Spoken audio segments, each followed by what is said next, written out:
Isang nakakalungkot na balita, ang ibinahagi ng Pepito Manaloto cast na si Jana Dominguez.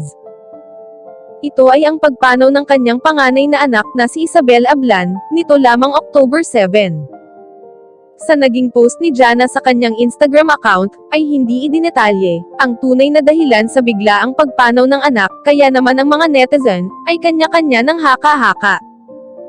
Dahil dito, naglabas muli ng statement si Jana, sa totoong dahilan ng biglaang pagpanaw ng kanyang 20-year-old na anak, ito ay dahil sa heart failure at lung infection.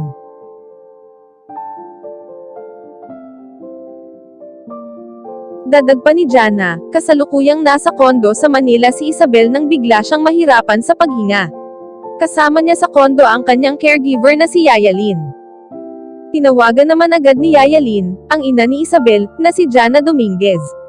Aniya ni Jana, ilang beses sinubukan ng mga doktor na i-revive ang kanyang anak ngunit hindi na nila ito na-save.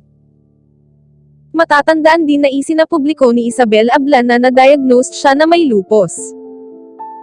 Nakakadurog ng puso dahil matapos ang isang araw, mula nang inanunsyo ni Jana ang pagsilang sa kanyang pang-apat na anak, ay siya namang pagpanaw ng kanyang panganay na anak na si Isabel Ablan.